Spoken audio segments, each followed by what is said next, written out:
देखो, अगर ये मास m1 है, समझो इसका मास है 10 kg और समझो इसका मास है 2 kg। तो मैंने बोला m1 मुझे पता है, m2 मुझे पता है, ये दोनों एक दूसरे की तरफ आने वाले और टकराने वाले हैं। तो जब ये दोनों स्टार्टिंग में टकराने से पहले, मतलब कि बिफोर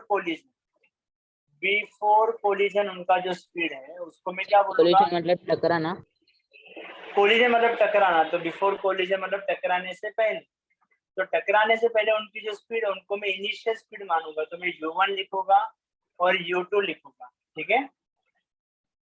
तो समझो कि इसका इनिशियल स्पीड था 5 मीटर पर सेकेंड और इसका स्पीड था 2 मीटर पर सेकेंड। फिर ये दोनों टकरा जाएगी। तो अभी टकराने के बाद क्या होगा, ये तरफ मूव करने लगेगा और शायद ये रुक जाएगा। चलो ऐसे ही मानते हैं, ये दोनों एक दूसरे को टकराए, ये रुका और इसने इसको धक्का मारा तो ये मूव होने लग गया। तो इसके वजह से दोनों का मास तो अभी भी उतना ही होगा जितना पहले था, 10 kg, और यहाँ पे 2 kg, और यहाँ पे चेंज जो होगा वो दोनों की स्पीड में चेंज होगा। मानते हो कि नहीं कि दोनों का स्पीड चेंज हो जाएगा? यस। तो समझो कि मैंने माना कि इसका स्पीड, ये तो रुक चुका है, इसका आंसर मैं ऊपर लिखता हूँ तो दिखने मेरा अच्छा है। इसका जो स्पीड है v1 ये तो रुक चुका है, तो मैंने माना इसका स्पीड है 0 मीटर पर सेकेंड। मुझे जानना है कि इसका स्पीड कितना होगा, तो ये कैसे पता कर सकते हैं?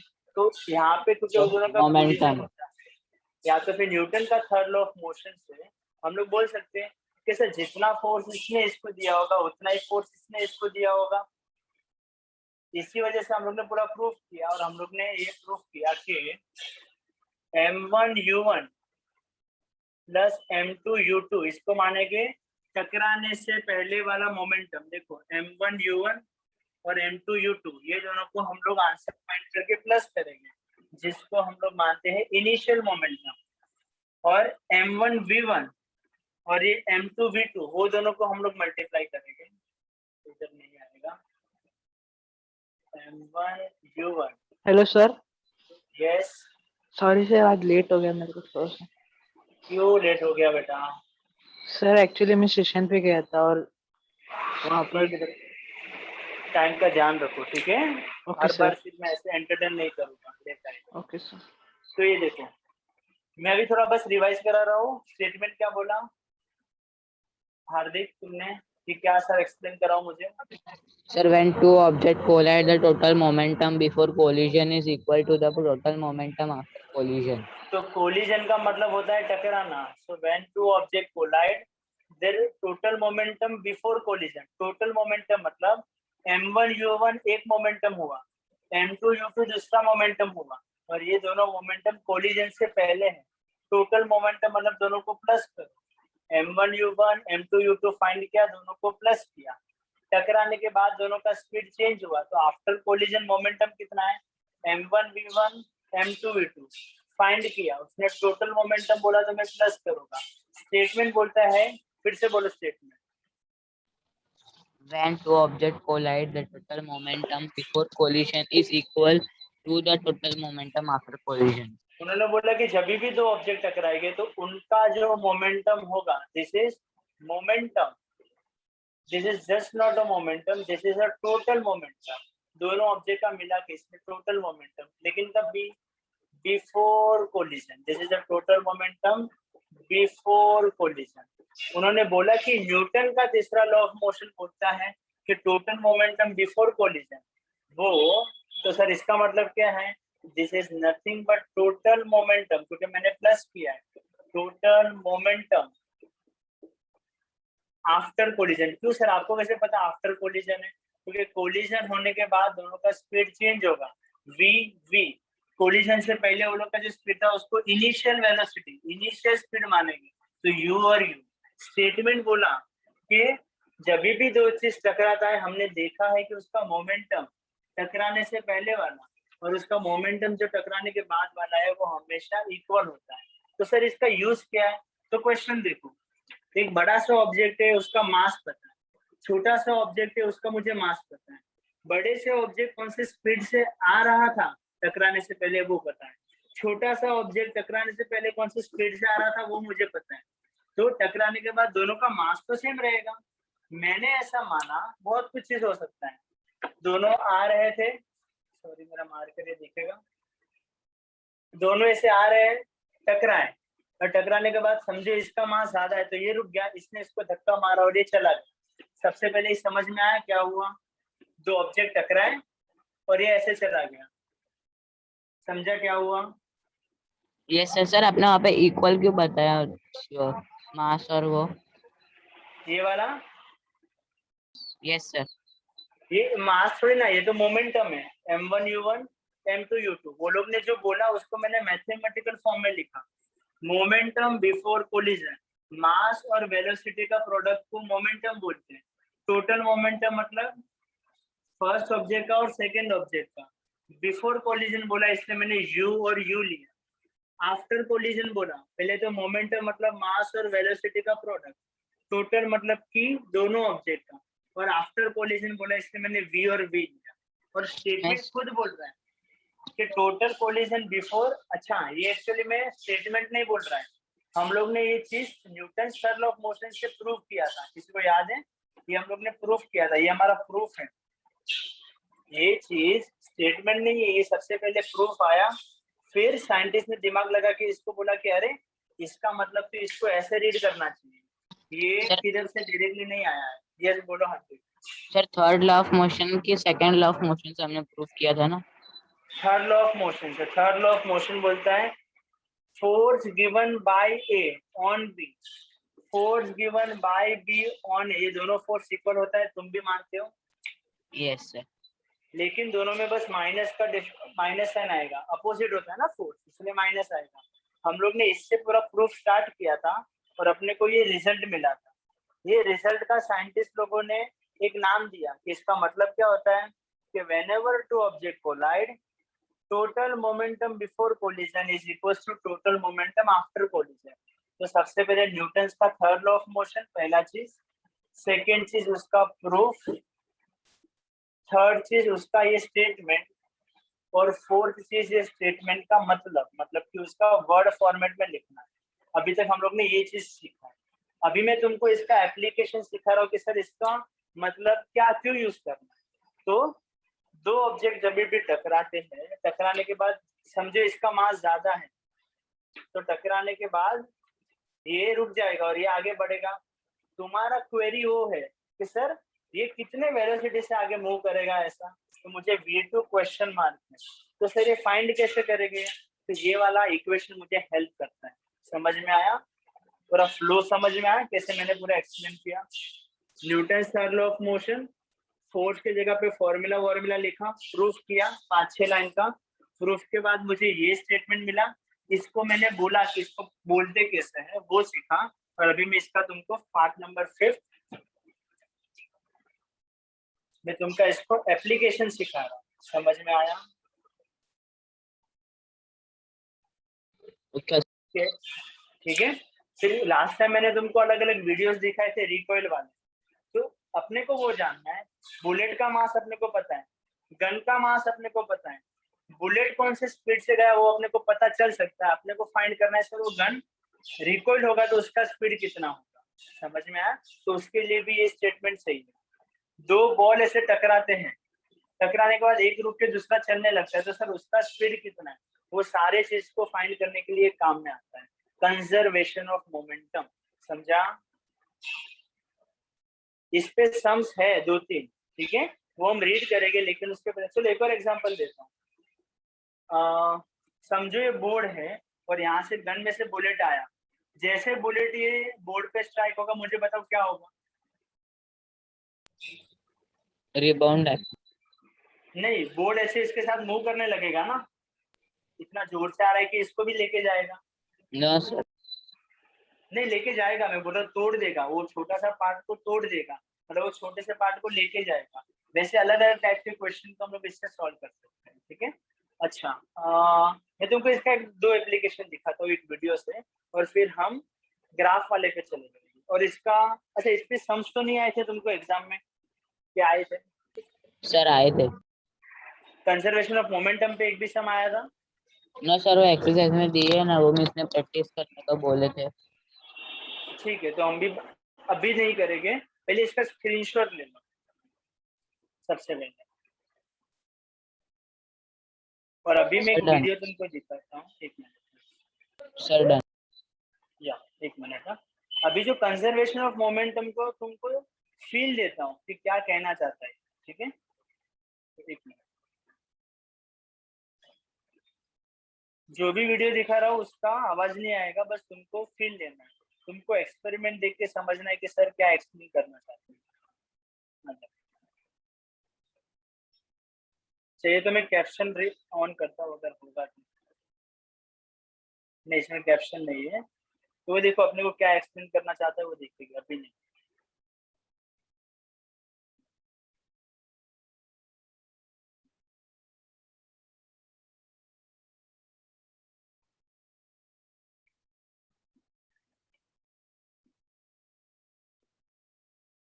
अभी देखना, वो स्लो मोशन में अपने को दिखाएगा कि कंजर्वेशन ऑफ मोमेंटम वो क्या एक्सप्लेन करना चाहता है। अपने स्टेटमेंट को हम लोग ऐसे भी बोल सकते हैं कि total momentum in a collision is conserve. इसका मतलब जितना मोमेंटम पहले होता है कोलिजन से, उतना ही मोमेंटम बाद में होता है। वो लोग ने वर्ड टोटल यूज किया, मतलब दोनों का एडिशन। ठीक है, अभी देखना।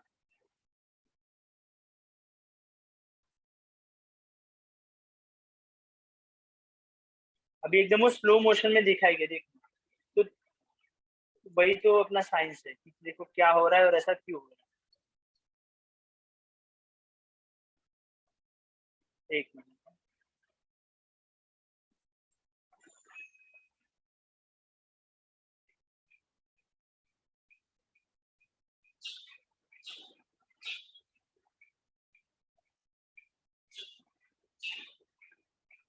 एक मिनट। बेटे रेडमी कौन है?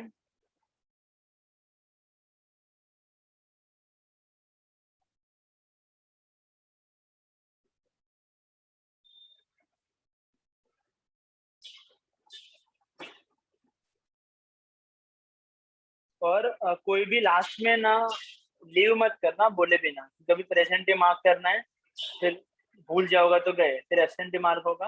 और अभी तुमको मैसेज भी आएगा, ठीक है? बेटा रेडमी कौन है? सर मैं हूँ। अच्छा ओके, तो बेटा नाम चेंज कर दो। युवराज, करण, अथर्व और हार्दिक। अभी तक 4 जन प्रेजेंट, ठीक है?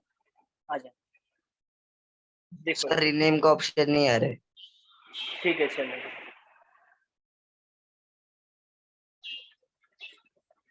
अब ये देखना, मोमेंटम कंजर्व का मतलब क्या होता है। उसने ये वाला फर्स्ट ऑब्जेक्ट लिया है, ठीक है? ये इसके लिए मास m1 है, और ये उसके लिए m2 है, ठीक है? ये m1 है और ये m2 है। इसका स्पीड, अब इसका अभी इनिशियल स्पीड 0 है क्योंकि वो रेस्ट पे है। इसका u1 अपने को पता चल सकता है कि कितना है। तो जैसे ही ये दोनों टकराएंगे, अब ये बिफोर कोलिजन मोमेंटम है, अभी आफ्टर कोलिजन देखना क्या होगा, ठीक है? सर U1 कैसे पता चलेगा? मैं मेजर करूंगा, मुझे डिस्टेंस पता होना चाहिए कि ये यहाँ से यहाँ तक का डिस्टेंस कितना, मैं मेजर कर लूंगा स्केल से। और मैं फिर टाइमर ऑन करूंगा कि भाई इसको 5 मीटर नहीं होगा, 5 सेंटीमीटर मूव होने के लिए इसने कितना टाइम लिया, तो 2 सेकेंड लिया। तो इसका स्पीड हो जाएगा 2.5 सेंटीमीटर पर सेकेंड। समझा? ओके। यस, पर लेकिन उतना अपने को डिटेल में नहीं जाना है। स्पीड गन भी आता है, उससे भी फाइंड कर सकते हैं। ये देखो, ये क्या हुआ, मोमेंटम ट्रांसफर हो गया। क्यों हुआ? क्योंकि नेचर का लॉ है, न्यूटन्स का लॉ है, कुछ भी बोलो, उसके वजह से इसके पास जो मोमेंटम था उसने पूरा का पूरा उसको ट्रांसफर कर दिया। क्या समझ में आया? इसका एक्सप्लेनेशन क्या है? तो हम लोग जो पढ़ रहे हो, क्योंकि कंजर्वेशन ऑफ मोमेंटम होता है। सर सर जब भी रिवाइंड बुलेट, करो ना। हाँ मैं करता हूँ, वो खुद ही अपने 2-3 बार वो लोग करने वाले हैं। जब भी हम लोग गन चलाते सर, वो गन पीछे क्यों आता है? तो मोमेंटम कंजर्व करने के लिए। जब भी तोप सर में देखा होगा, अगर एक वीडियो मिला तो जैसे तोप होता है ना बड़ा बड़ा, वो जैसे चलता है ना वो पीछे आता है। सर ये क्यों होता है? इसका रीजन है कंजर्वेशन ऑफ मोमेंटम। बस खत्म। देखना एक दो बार और कुछ होने वाला है। ये पूरा का पूरा अपना वेलोसिटी जीरो करता है और वो पूरा वेलोसिटी किधर जाएगा? तो उसके पास वैसे। ठीक है, बस ये सब अभी काम का नहीं है। इसमें एक और चीज था शायद, ये बॉल वाला एग्जांपल जो हम लोग कब से कर रहे हैं। ये एक बॉडी है जिसका मास m1 है, ये दूसरा ऑब्जेक्ट है जिसका मास m2 है। तो जब भी दोनों का कोलिजन होगा उसके पहले का वेलोसिटी हम लोग ने u1 u2 बोला। अभी जब भी दोनों ये टकराने वाले हैं तो क्या होगा, इसके बाद क्या होगा? तो ऐसे मूव हो सकता है, बहुत अलग अलग केस हो सकते हैं। तो इसका वेलोसिटी v1, इसका v2। कंजर्वेशन ऑफ मोमेंटम अपने को कभी काम आएगा तो वो देखना, वो अपने को एक एग्जांपल दिखाएगा और फिर अपने को पता चलेगा। अभी यहाँ पे प्रूफ है, ठीक है, ये प्रूफ हम लोग ने लास्ट टाइम किया था।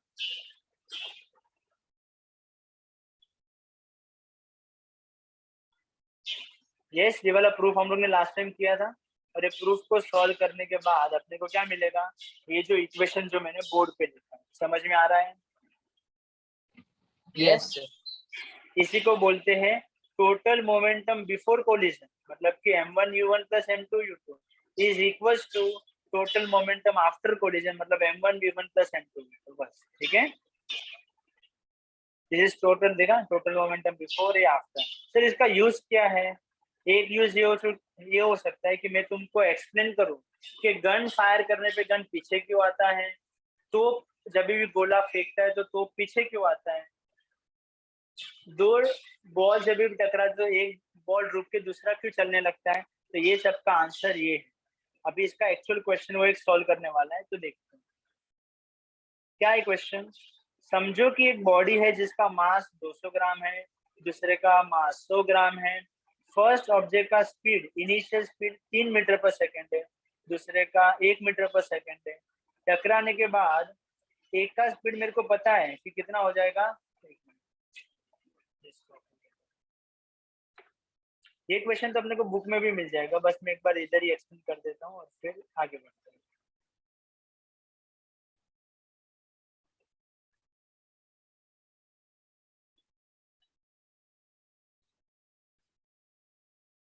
तो मुझे जो पता है वो इसका स्पीड पता है 2 मीटर पर सेकंड। मुझे फाइंड करना है टकराने के बाद ये m2 का स्पीड कितना होगा। तो ये फाइंड करने में मुझे इसका हेल्प होगा। ठीक है, तो देखो वो फॉर्मूला यूज करेंगे जो अपने को पता है और फाइनली v2 फाइंड करेंगे। बस खत्म। ठीक है, तो ये फॉर्मूला यूज किया, सब वैल्यूज रखा तो आंसर आया 1 मीटर पर सेकंड। बस खत्म। ठीक है, तो यहाँ पे इसका यूज होता है। होप कि अभी तुमको थोड़ा थोड़ा समझ में आया होगा। ठीक है, आगे बढ़ते हैं। सर अब थर्ड नंबर पे आपने कुछ क्यों सॉरी, थर्ड नंबर पे कुछ क्यों नहीं लिखा है? थर्ड नंबर पे मैंने लिखा था मेरा स्टेटमेंट। ये वाला स्टेटमेंट आ जाएगा। ठीक है, प्रूफ के बाद ये स्टेटमेंट का वर्ड फॉर्म और अभी मैंने एप्लीकेशन तुमको दिखा है। ठीक है, स्क्रीनशॉट ले लो इसका जल्दी से। ये पूरे पेज का समरी हो गया। मैं जल्दी से रीड करता हूँ फिर हम ग्राफ की तरफ चलते हैं। ठीक है, आगे पहले देखो ये क्वेश्चन सर इसका यूज किधर होता है। पेज नंबर, अगर किसी के पास टेक्स्ट बुक है, पेज नंबर 17 पे आ जाओ। नहीं, पेज नंबर पहले 16 पे आ जाओ। यस, सब लोग आ गए पेज नंबर 16 पे। सर स्क्रीनशॉट ले। हाँ ले लो जल्दी से। Sir done. Okay, page number 16 पे आ जाओ। देखो क्वेश्चन वो लोग ने यहाँ पे बोला है, एग्जाम्पल नंबर 2 में उसको रीड करना। 2 balls have a mass 50 gram and 100 gram. देखो एक 100 ग्राम एक 50 gram. They are moving along the same line. दोनों सेम लाइन में मूव कर रहे हैं, सेम डायरेक्शन में आ रहे हैं। एक का स्पीड 3 मीटर पर सेकंड, छोटे वाले का स्पीड 3 मीटर पर सेकंड है। एक काम करो, मैं अपने ही इसमें लिखने वाला हूँ, ये सब हटा देते हैं। ठीक है, कराने के लिए मैं ये चीज 10 मिनट में भी करा के छोड़ सकता था, लेकिन कुछ भी नहीं समझेगा, क्योंकि चीज ही इतना इम्पोर्टेंट है और अच्छा है, ठीक है। तो इसलिए मैं तुमको प्रूफ भी दिखा रहा हूँ, वीडियो भी दिखा रहा हूँ, ठीक है। हाँ जी, ठीक है, इसको रखते। तो देखो क्वेश्चन में क्या बोला है, M1 का मास लेट्स से बड़ा है, तो इसको मैं बोला 100 ग्राम है। इसका मास मैंने बोला भाई 50 ग्राम है। बड़े वाले का स्पीड वो लोग ने दिया है 1.5 मीटर पर सेकेंड, और इसका स्पीड वो लोग ने दिया है 3 मीटर पर सेकेंड। किया, ठीक है। They collide with each other, जैसे ही कोलाइड हो गए तो उसका क्या होगा, first ball move with the velocity of 2.5 metre per second. First ball मतलब कि 50 ग्राम वाला, तो वो 2.5 मीटर पर सेकेंड से मूव करता है। तो मुझे फाइंड करना है कि v1 का स्पीड कितना है। क्वेश्चन समझ में आया? Calculate the velocity of sir the other explain ball again. After. मैंने क्वेश्चन में जो जो चीज मिला ना, मैंने उसका इंफॉर्मेशन यहाँ पे लिखा। क्या ये वाला पार्ट तुमको समझ में आया? मैंने कहाँ पे कौन सा वैल्यू लिखा कि वही नहीं समझ में आया? यस सर आया। फिर से क्या नहीं समझ में आया? ये जो वैल्यूज मैंने लिखा वो, नहीं सर आया समझ। तो फिर क्या एक्सप्लेन करूं? सर आपने बोला ना वेलोसिटी 1 फाइंड करना है। हाँ हाँ, वो तो हम लोग करेंगे, लेकिन ये जो मैंने लिखा वो समझ में आया? 150, यस 1.53, सर। ठीक है। अच्छा, अभी इसमें थोड़ा सा अपने को ध्यान देना पड़ेगा, या ये लोग ने नहीं दिया है, ठीक है, चलेगा। स्टार्ट करते हैं। ये वाला मेरा फॉर्मूला है, ठीक है, जिसका मैं यूज करूंगा। कितना दिखाई दे रहा है तुमको?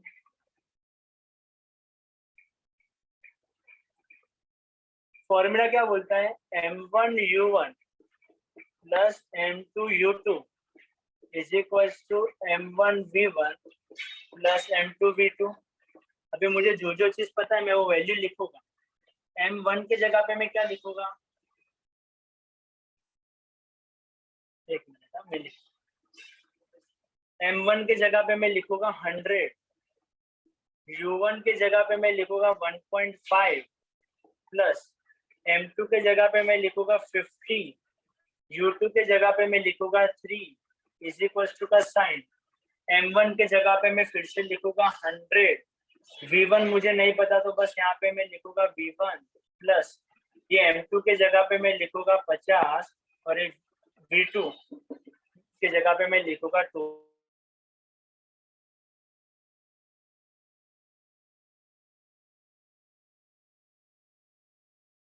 जब भी क्वेश्चन में कोलिजन का वर्ड आता है ना, तो ये फॉर्मूला ही यूज होता है। उसके अलावा और कोई मेथड है ही नहीं जिससे हम ये सम्स कर पाए।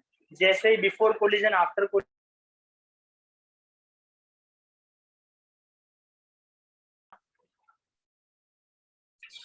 यस 100 इंटू 1.5, ये 1.5 मेरे लिए हो जाएगा 15/10, 0 कट, तो ये मैंने लिखा है 150।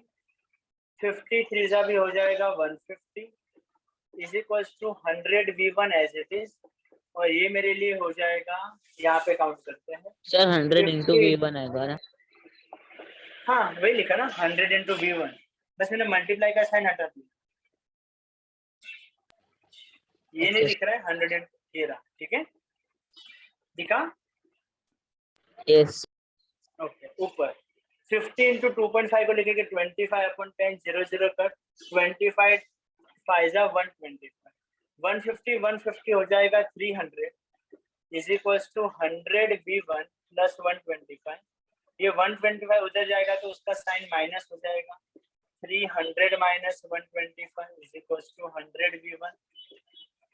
300 में से 125 जाएगा तो आंसर कितना आ जाएगा, 175 इज इक्वल टू 100V1। ये 100 चला जाएगा नीचे तो आ जाएगा 175 upon 100 is equal to V1।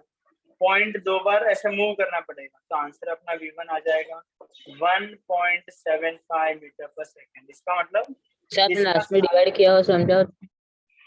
तुमको ये आता है 31 को 10 से डिवाइड किया तो कैसे होता है? जब भी डिनोमिनेटर में 10, 100, 1000 आता है तो पता है कैसे आंसर लिख सकते हैं हम लोग? Decimal form. हाँ कैसे लिखना है, लेकिन आंसर कैसे आएगा? तो पॉइंट जितने हमेशा जीरो हो नहीं गए। दिया। हाँ पॉइंट हमेशा नहीं दिया तो इधर होता है, एक जरूर दिया है तो हम लोग एक बार ऐसे मूव करेंगे, इसलिए आंसर हो जाएगा 3.1।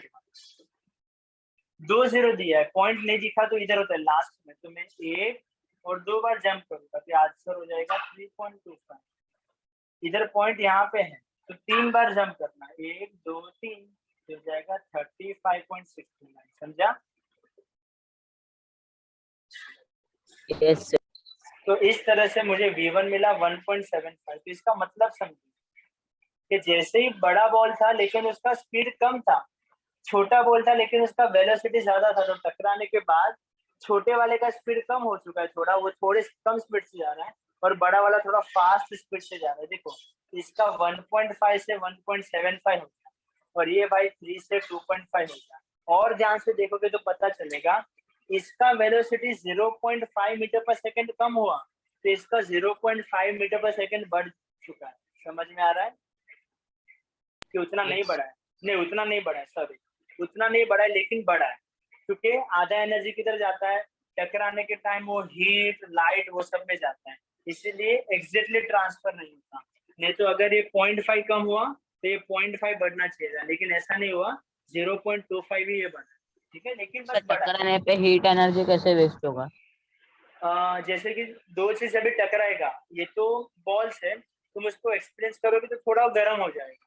टकराने के टाइम लाइट तो प्रोड्यूस नहीं होता लेकिन साउंड आएगा, आवाज आएगा ना, ठक, तो आवाज प्रोड्यूस करने में थोड़ा एनर्जी निकल जाएगा। लेकिन जो कार जब भी एक्सीडेंट होता है तो तुमको सब दिखाई देगा, सब नहीं, कार में डेंट आ जाएगा, तो डेंट आने में थोड़ा एनर्जी गया, साउंड आएगा, आवाज आएगा एक्सीडेंट का, तो ये सब में एनर्जी जाता है, इसलिए पूरा का पूरा ट्रांसफॉर्मेशन नहीं होता। अगर होता तो जितना इसका वेलोसिटी कम हुआ उतना इतना वेलोसिटी बढ़ जाता था। समझा? यस।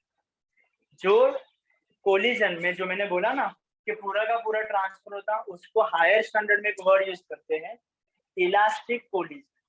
ठीक है, ऐसा बड़ा बड़ा वर्ड, लेकिन अभी तुमको इसका कुछ यूज नहीं है, बस मैंने एक्सप्लेन कर दिया। ठीक है, तो ये जो मैंने 5 पॉइंट देखा, इसका 5th पॉइंट था एप्लीकेशन के सर यूज क्यों करना है, तो ये सब वेलोसिटी फाइंड करने के लिए। और कैसे कभी करना है सर, आपको कैसे पता?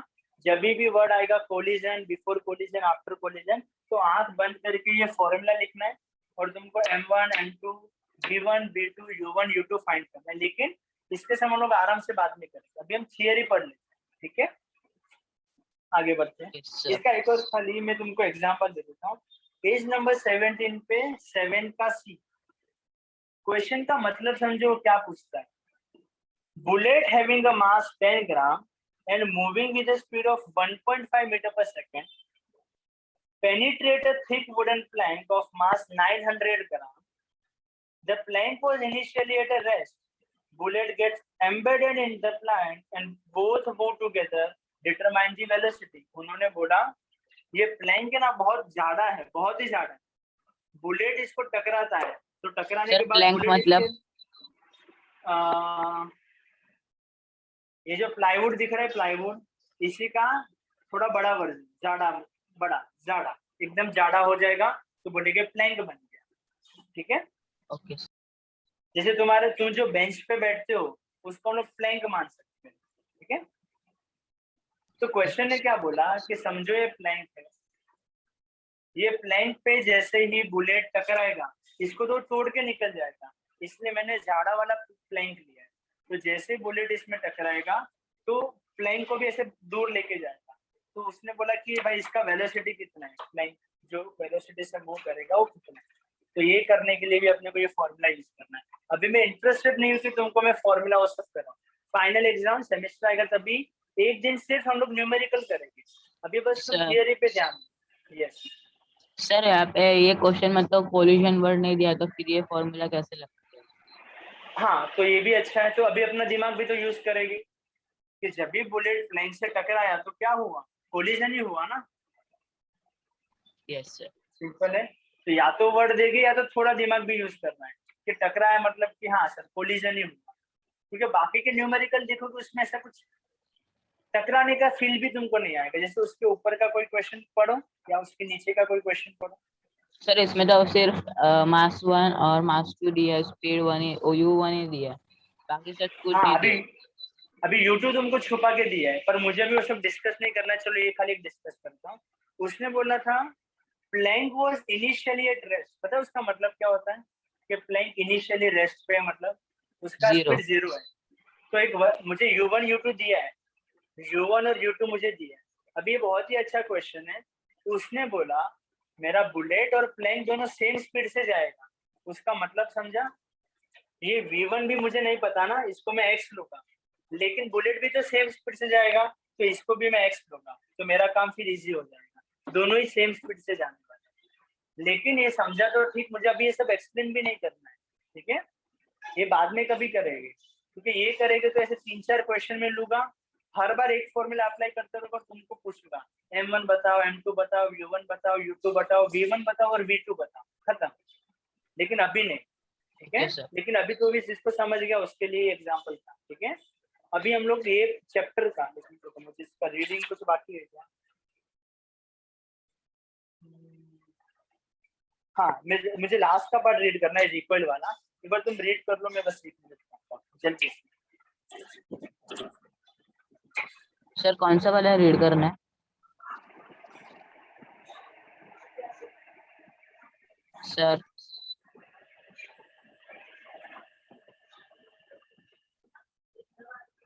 सर कौन सा वाला रीड करना है?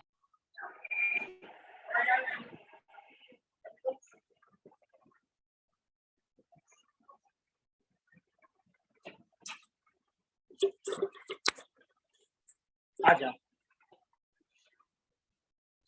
और मैं लास्ट वाला पार्ट खाली रीड करने वाला हूँ यहाँ से, जल्दी से। एक्चुअली में हो चुका है, लेकिन ठीक है।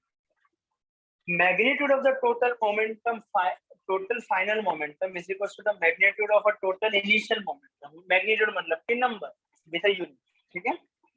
Thus, if no external force is acting on the two objects, their initial momentum is equal to their final momentum.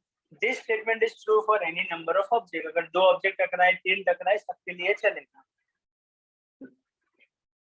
When no external force act on a two interacting object, इसको बोलते हैं कि 2 ऑब्जेक्ट इंटरैक्ट कर रहे, बातें कर रहे, ठीक है?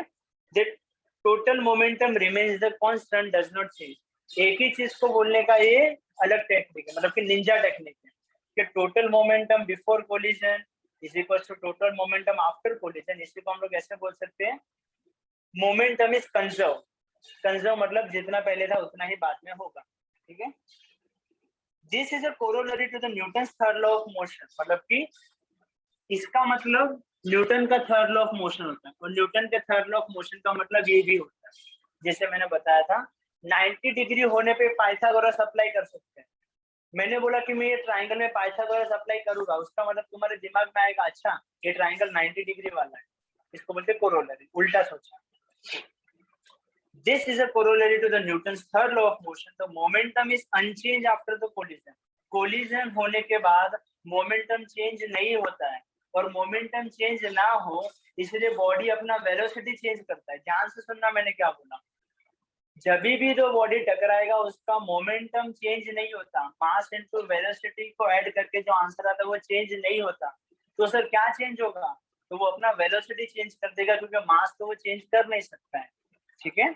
आगे सर वेलोसिटी और स्पीड ही चेंज करेगा ना?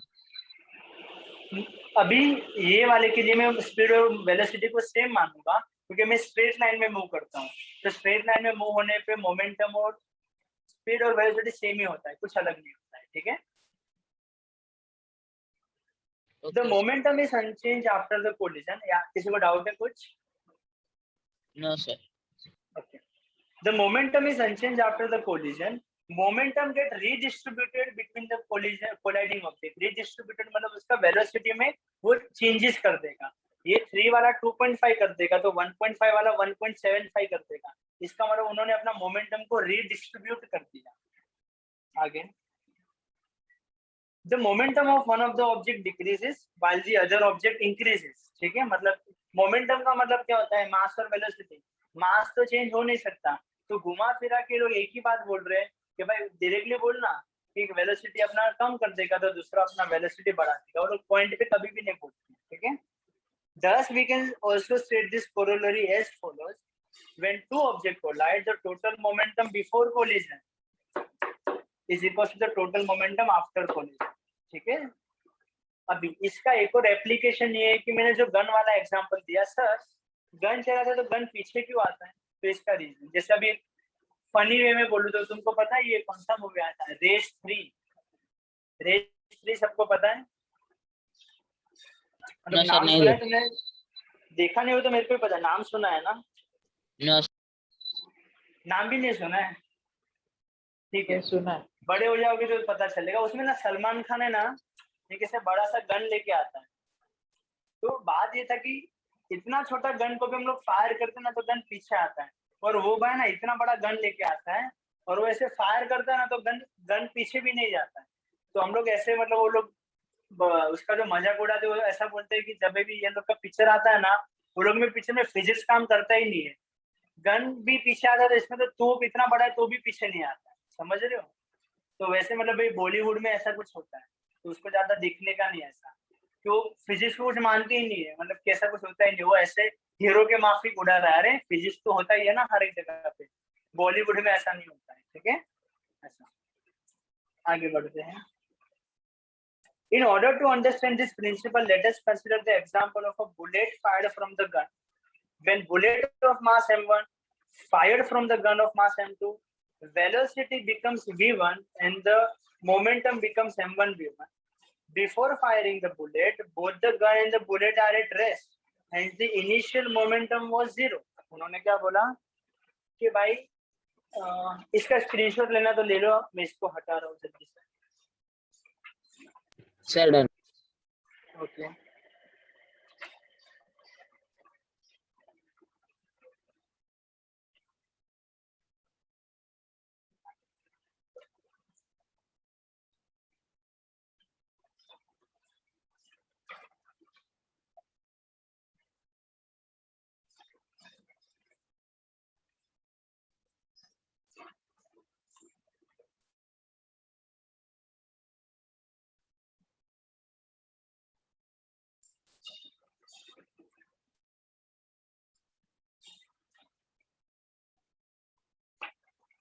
उन्होंने कुछ ऐसा बोला, ये अपना गन है, ठीक है,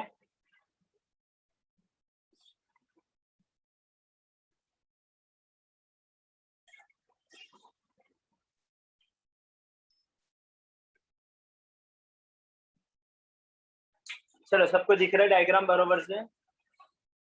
यस सर। देखो तो ये लोग क्या बोल रहे हैं, ये गन है,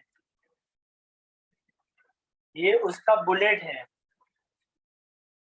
गन का मास मैंने बोला m1, बुलेट का मास मैंने बोला m2 है, तो ये कुछ ना कुछ मास होगा, मुझे नहीं पता।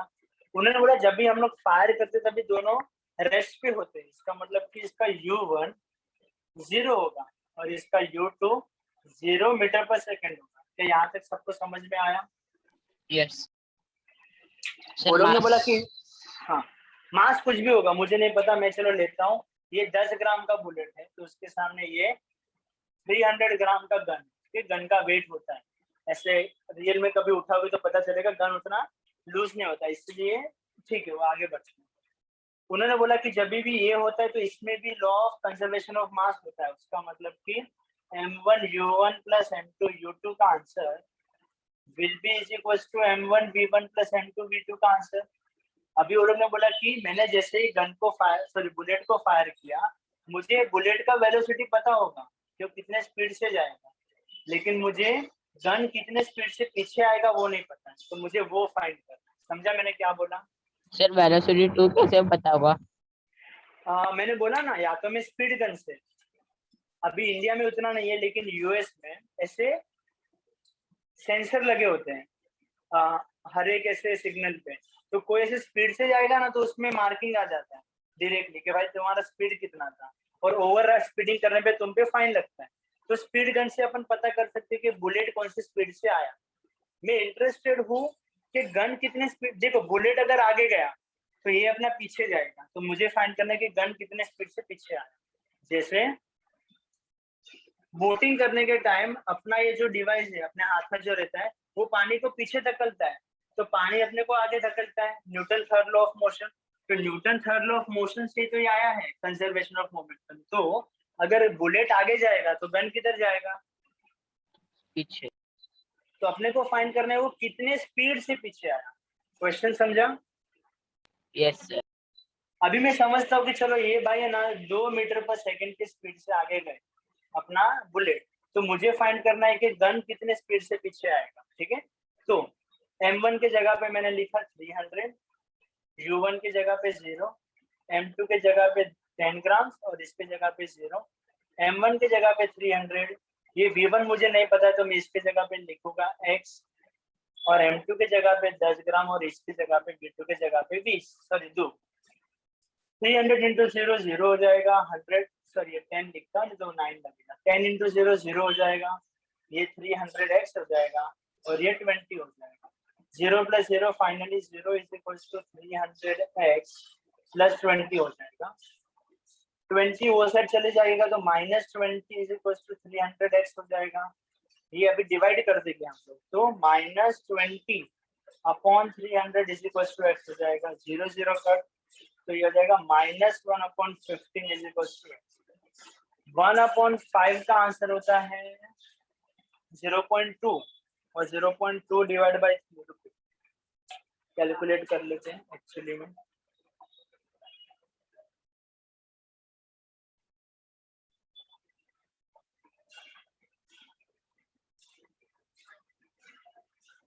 तो 0.6667 है,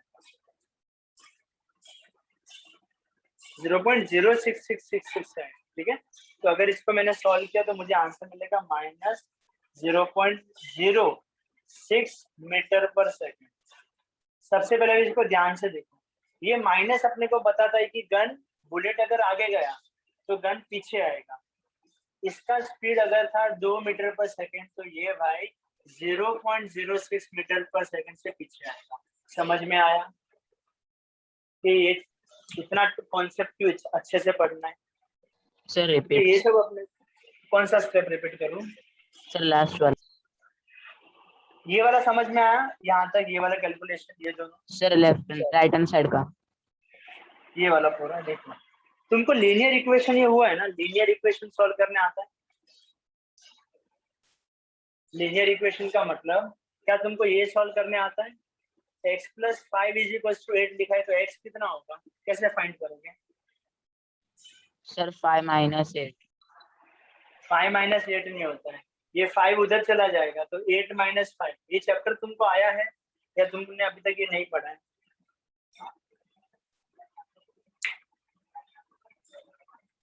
जैसे अगर मैं तुमको पूछूं 5x = 15 है तो क्या तुम मुझे बता सकते हो x का वैल्यू कितना होगा?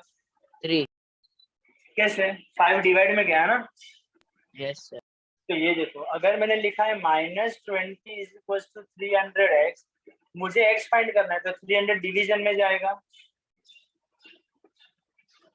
यस, जैसे इसमें 5 नीचे गया तो इसमें 300 नीचे गया। समझ में आया? Yes sir. और यहाँ पर सर -20 कैसे आया? ये +20 उधर गया तो हम लोग क्या लिखेंगे, 0 - 20 और 0 - 20 -20 होता है ना। Yes sir. ठीक है, इसलिए इसको मैंने कैलकुलेटर में काउंट किया तो मुझे मिला -0.06। ये तो स्पीड था तो उसका यूनिट दे दिया, तो ये कौन सा स्पीड मिला, वो x, मतलब कि ये मिला मेरे को। और इसका मतलब क्या होता है, -0.06। तो इसका मतलब क्या होता है कि ये स्पीड से वो पीछे आएगा। कौन? मेरा गन। और गन के पीछे आने को हम लोग साइंस के लैंग्वेज में बोलते हैं रिकॉइल होना, रिकॉइलिंग ऑफ अ गन। ठीक है, गन का, तोप का पीछे आने को साइंटिफिक लैंग्वेज में बोलते हैं कि गन रिकॉइल हो जाएगा। क्या ये चीज समझ में आया कैलकुलेशन? Yes sir. तो इसका स्पीड 0 था तो 0 से उसके अंदर कुछ स्पीड आया और वो स्पीड एक्चुअली में एक्सपीरियंस होता है। लास्ट टाइम हम लोग ने 2-3 वीडियो देखा था, वो आदमी ऐसे ही चल रहा था तो उसके मुंह पे लगा था, किसी के हाथ पे लगा था, तो ऐसा होता है। इसलिए गन वन पकड़ दे तो ऐसे उसका टेक्निक होता है। ऐसे कोई पुलिस आर्मी में नहीं जाता, वो लोग को ऐसा का ट्रेनिंग देते हैं। गन पहले तो इधर इस पे रखना चाहिए और ऐसा रख के एकदम ऐसे रखना चाहिए। ओलंपिक में शूटर होते हैं तो उनका हाथ एकदम ऐसे प्रिसाइजली ऐसे होना चाहिए। वो लोग ऐसे ऐसे हाथ रखेंगे तो हो गया, ये छूट जाएगा। उनका हाथ इतना स्ट्रेट रहता है क्यों गन पीछे भी आएगा ना तो ये उनका ये शॉट मिस नहीं होता है और स्ट्रेट लगता है। तो ये सब के पीछे साइंस कैसे पता चला, क्योंकि रिकॉइलिंग होता है अपने को पता है। हम लोग ऐसे ही करने जाएंगे ना तो पहले जैसे डर जाएंगे, तो हो गया, मारना इधर था, गन तुम्हारा बुलेट उधर लगा, तो कैसे जीतोगे, समझा। तो लोग को ये सब का प्रैक्टिस भी करना होता है कि ऐसे वो लोग का हाथ देखना कभी ओलंपिक वालों का यूट्यूब पे ऐसे नहीं रखते, एकदम ऐसा ही कुछ अलग ही रखते। समझ में आया। तो ये सब क्यों सर? रिकॉइलिंग ऑफ गन का जो एग्जांपल आपने बताया वो कंजर्वेशन ऑफ मोमेंटम का ही था ना। हाँ, मतलब कि वो उसी का ही एप्लीकेशन है या तो उसी का ही आंसर है बस, ठीक है।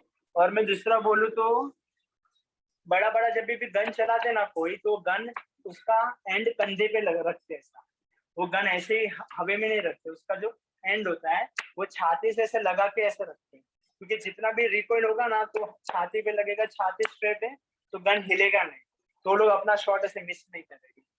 समझ में आया। तो ये सब उसके पीछे साइंस होता है, और नहीं रखा साइंस का ध्यान तो वीडियो में दिखाया था, अभी तो नहीं है, तो ऐसे मूव पे किधर भी लग सकता है, तो इसलिए कोई बच्चे की खेल नहीं है शूटिंग वूटिंग करना, ठीक है। ये पूरा कॉन्सेप्ट समझ में आया? Yes sir. ठीक है, इसको बस आगे हम लोग कंप्लीट करते हैं। Before firing the bullet, both the gun and the bullet are at rest and hence the total initial momentum is zero. And according to the above law, total final momentum has also to be zero. ये भी तो zero होना चाहिए, तो बस zero कर दिया। Does the forward moving bullet cause the gun to move backward after firing? क्या बोला? क्योंकि मेरा बुलेट आगे बढ़ेगा तो उसके वजह से मेरा गन को पीछे जाना ही पड़ेगा। न्यूटन के थर्ड लॉ ऑफ मोशन के वजह से बोलो या एक कंजर्वेशन ऑफ मोमेंटम के वजह से बोलो, समझा सर और प्लास्टिक का गन भी पीछे जाता है।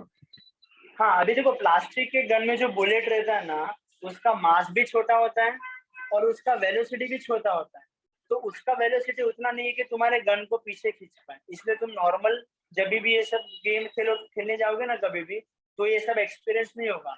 उसमें इतना वो मूंग का दाना आता है ना, उसको सिल्वर कलर लगा के वो लोग देते हैं, तो उसका मास इतना है नहीं कि तुम्हारे गन को, क्योंकि उसका स्पीड भी 2 मीटर पर सेकंड नहीं है और उसका मास भी इतना ज्यादा नहीं है, तो तुमको ये गेम खेलने जाओगे या घर पे गन लेके आओगे खेलोगे तो ये सब एक्सपीरियंस नहीं होगा। रियल बुलेट में ये सब होगा, क्योंकि वो लोहे का होता है एकदम खतरनाक, ठीक है, हैवी, ठीक है। So this backward motion of the gun is a recoil and the velocity of the recoil हम लोग ऐसे फाइंड कर सकते हैं। मैंने डायरेक्टली एग्जांपल ही ले लिया। ये पूरा चीज समझ में आया रिकॉइलिंग वाला? यस। सबसे पहले अभी होमवर्क में देखो तुमको क्या करना है, ठीक है। ये जो पूरा इतना सा चीज है ये 2 बार लिखना है और ये पेज पे आने वाले हर एक ब्लैक लाइन को लिखना है 2-2 बार, समझा। सर वापस बताओ ना। पोस्ट करना है। पेज नंबर 15 सब लोग लिख लो, मैं इसका फोटो भी वैसे डाल दूंगा। पेज नंबर 15 में जो मैंने इक्वेशन लिखा है ना, वो जो इक्वेशन, ये वाला इक्वेशन, ये इक्वेशन तक के ऊपर का सब कुछ लिखना है, ठीक है। और उसके नीचे जितनी भी ब्लैक लाइन है ना वो अपने को लिखना है। कितनी बार ये पूरा चीज इनटू सर ऐप पे डाल दोगे ना होमवर्क? मैं ऐप पे डालू या तो मैं भूल जाओ, लेकिन तुमको डाल देना। मैं अभी तो भी फोटो खींच के डाल दूंगा असाइनमेंट में, तो तुम असाइनमेंट में सेंड कर देना। इसके अलावा भी कुछ होगा तो मैं रोज शायद अभी डालते रहूंगा या तो 2-2 दिन में डालते रहूंगा साइंस के बारे में, ठीक है। तो तुमको लिखना है, जिसने भी नहीं लिखा जब भी मीटिंग होगा पेरेंट्स को कॉल जाएगा, उसके पहले भी जाएगा, ठीक है। होमवर्क अभी से सर ग्रुप पे मतलब इसमें सेंड करना ना, ऐप पे सेंड करना है। मैं एज असाइनमेंट डालूंगा, तुमको नोटिफिकेशन आएगा और वहां पे जाके तुमको पीडीएफ के फॉर्म में अपलोड करना है, फोटो मत करना, पीडीएफ के फॉर्म में अपलोड करना, ठीक है। यस। अच्छा अभी देखने दो, अभी हम लोग थोड़ा ये कर लेते हैं ग्राफ के बारे में, लेकिन उससे पहले रुको। एक नहीं, सब लोग प्रेजेंट है ना। हाँ, कोई जाना मत। अथर्व किधर है? उसका वो स्टार्टिंग में था, ठीक है, आगे बढ़ते हैं। हाँ, ये पूरा अलग ही चीज था। अभी हम लोग एकदम अलग वर्ल्ड में आएंगे जो है ग्राफ वाला, ठीक है। सर सबसे पहले हाँ बोलो। सर मेरे फोन का कुछ तो रिबूट करने का जैसे हो गया, तो मेरा एचएम क्लास का ऐप भी गया। एचएम क्लास का ऐप डिलीट हो गया है तो डाउनलोड कर लो। सर और डाउनलोड वहाँ करने पे के लिए वो ओटीपी आने के लिए नेट रिचार्ज लेता है, तो मेरा नेट रिचार्ज नहीं हुआ, वाईफाई के ऊपर मैं करता हूँ लेक्चर। हाँ तो वाईफाई से भी हो सकता है ना। नो सर, उस दिन देखा था, लेकिन नेट का रिचार्ज किया उस दिन 1 महीने हाँ का, तो ही हुआ ओटीपी, नहीं तो तो नहीं एक हुआ। काम करना, वो ऑफिस के नंबर पे कॉल करना, यज्ञेश सर है ना, वो हेल्प करेंगे तुमको, ठीक है। सर ऑफिस का नंबर मेरे मम्मी के फोन में, अपने मम्मी को फोन करने बोलूं? हाँ हाँ, मम्मी को फोन करने बोलो, पर तुम बात करना सर से, मम्मी को नहीं पता चलेगा ना तुमको क्या प्रॉब्लम हो रहा है। Yes sir. ठीक है, या तो एक बार ऑफिस में चले जाना, तो सर सब समझा देंगे, ठीक है। आगे बढ़ते हैं। Yes sir. सबसे पहला जो हम लोग काम करने वाले हो, ग्राफ को प्लॉट करना सीखना चाहिए, ठीक है। How to plot a graph. Textbook में कौन से पेज नंबर? एक मिनट, मैं टेक्स्ट बुक में भी नहीं जा रहा हूँ, बस ऐसे ही तुमको बता रहा हूँ how to plot a graph. कभी किसी ने ग्राफ बनाया है? Yes sir. Yes sir. ठीक है, तो देखो ये लोग अपने को इन्फॉर्मेशन दो टाइप का देंगे। डिस्टेंस हम लोग ने कितना कवर किया वो देंगे, और टाइम देंगे, और इसी के अंदर वो लोग 3-4 अलग अलग टाइप का अपने को ग्राफ दे सकते हैं। और दूसरा, वो लोग अपने को वेलोसिटी देंगे, और सामने अपने को टाइम देंगे। सबसे पहला चीज तुमको पता होना चाहिए, ग्राफ बनाने के टाइम टाइम हमेशा नीचे आता है, और बाकी जो भी चीज है मेरे को नहीं फर्क पड़ता, लेकिन मुझे ये चीज पता है टाइम तो नीचे ही आता है। समझ में आया? ग्राफ बनाने के टाइम ये तुम्हारा y एक्सिस होता है, ये तुम्हारा x एक्सिस होता है, और ये तुम्हारा ओरिजिन होता है। तो सबसे पहले ये सारा इंफॉर्मेशन अपने ग्राफ पे होना चाहिए। इसको मैं छोटा छोटा करके, ठीक है, तो ऐसा कुछ इंफॉर्मेशन अपने पास होना चाहिए। ग्राफ पे इक्वल इक्वल मार्किंग होता है, तो वहां पे तुमको सूटेबल डेटा में जो दिया है वो तो तुमको नहीं पूछेंगे, लेकिन उस हिसाब से तुमको यहाँ पे नंबरिंग्स लिखने चाहिए। अभी टाइम मैंने किस में दिया है वो देखना चाहिए। वो लोग ने अगर डिस्टेंस दिया है तो उसका यूनिट क्या है वो पता होना चाहिए। छोटी छोटी चीज अपने को पता होनी चाहिए। डिस्टेंस तो भाई ने मीटर में दिया है, टाइम तो भाई ने सेकंड में दिया है, तो 5, 10, 15, 20 और 25 इस हिसाब से मेरे को टाइम दिया होगा। और डिस्टेंस मुझे दिया है 10, 20, 30, 40, ठीक है। यहाँ पे डिस्टेंस इन मीटर। अभी मेरे को एक ग्राफ ऐसा दिया है, मैं तुमको बस एक ही एग्जांपल दिखाऊंगा, फिर मैं डायरेक्टली ग्राफ बनाऊंगा। चैप्टर में वैसे दो चीज आता है, 2-3 अलग अलग चीज आता है। वो अपने को टेबल देंगे, अपने को ग्राफ बनाना है। दूसरा चीज, वो अपने को ग्राफ देना है, देगा, अपने को ग्राफ का मीनिंग पता होना चाहिए। और तीसरा एक प्रूफ है, ठीक है। सबसे पहले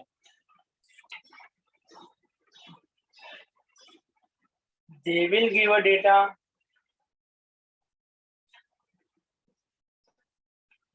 plot a graph. Second, they will give a graph,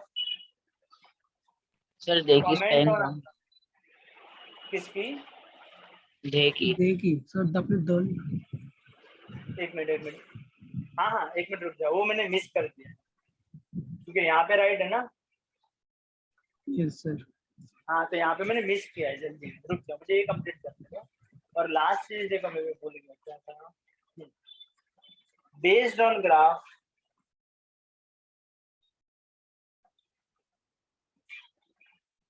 find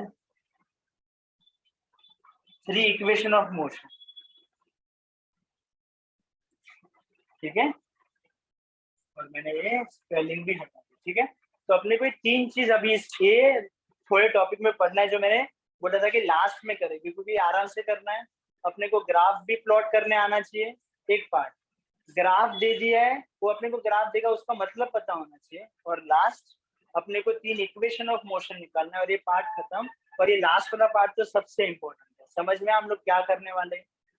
बस मैं एक ग्राफ आज तुमको दिखा देता हूँ। 0 सेकेंड है मेरे पास, 5 सेकेंड लिखा है मैंने, 10 सेकेंड्स मैंने लिखा है ऐसे। या तो मैं ये सब नहीं लिखती हूँ, देखो ये सब मेरे को लिखने का कंटाला आ रहा है, तो मैं बस ऊपर ऐसे SC लिख दूंगा, तो सामने वाले को समझ जाएगा। इधर मैं ऐसे मीटर लिख दूंगा, तो सामने वाले को समझ में आ जाएगा। समझ रहा है? समझो मेरे पास इतना डेटा है, 0 सेकंड पे मैंने 5 मीटर ट्रैवल किया, 5 सेकंड बाद मैंने 10 मीटर ट्रैवल किया, 10 सेकंड बाद मैंने 15 मीटर ट्रैवल किया, और 5 सेकंड के बाद मैंने 20 मीटर ट्रैवल किया, और 5 सेकंड के बाद मैंने 25 मीटर ट्रैवल किया। अभी इसको प्लॉट कैसे करेंगे? पहले टाइम पे देखने का, टाइम 0 था तो मेरा सर आपने 0 नहीं बना कहाँ पे टाइम। ये रहा ना, ये 0 टाइम के लिए भी चलेगा और ये मीटर के लिए भी चलेगा, ठीक है। Okay sir. तो ये 0 पे, अच्छा 0 और 10 के बीच में यहाँ पे मैंने लिखा नहीं, लेकिन समझ में आना चाहिए 5 होगा, 10 और 20 के एकदम मिडल में 15 होगा, 20 और 30 के बीच में ऐसे 25 होगा, और यहाँ पे ऐसे 35 होगा, ठीक है। वो तो ग्राफ में समझ में आ जाएगा, ये ग्राफ बोर्ड थोड़ी ना। 0 सेकंड पे मैं कहाँ पे हूँ? तो 5 पे हूँ। 5 सेकंड पे मुझे कहाँ पे जाना है? तो 10 पे जाना है। 10 सेकंड पे मुझे कहाँ पे जाना है? तो ऐसे 15 पे जाना है। 20 पे मुझे कहाँ पे जाना है? नहीं सॉरी 20 नहीं, 15 पे मुझे कहाँ पे जाना है? तो ऐसे 20 पे जाना है। 20 पे मुझे कहाँ पे जाना है? तो 25 पे जाना है। समझ रहे हो? मैं पहले टाइम में पूछता हूँ, फिर इधर देखता हूँ, मुझे पॉइंट्स मिले, ये पॉइंट को मैंने जॉइंट कर दिया, तो मेरा ग्राफ बन गया। समझा? सर वापस से एक्सप्लेन करो। ग्राफ में पहले टाइम को रीड करना होता है। 5 सेकंड पे मैं कहाँ पे हूँ? तो 10 मीटर पे हूँ। 5 सेकंड पे मैं कहाँ पे हूँ? तो इधर 10 पे हूँ। 10 सेकंड बाद में कहाँ पे हूँ? तो 10 सेकंड इधर हूँ, तो कहाँ पे हूँ? 15 मीटर, तो मैं ऐसे 15 पे पहुंच जाऊंगा। समझा? और सारे पॉइंट को प्लॉट करके मैंने लाइन खींचा। समझा? Yes sir. ये नहीं समझा तो भी चलेगा, इसलिए मैंने लास्ट में, मैं वैसा टाइम हो चुका था, मैंने तो भी बता दिया कि तुमको थोड़ा तो आइडिया है। तो नेक्स्ट लेक्चर में सब प्रेजेंट होना, तो इससे स्टार्ट करेंगे। 1 मिनट रुक जाना, कोई जाना मत।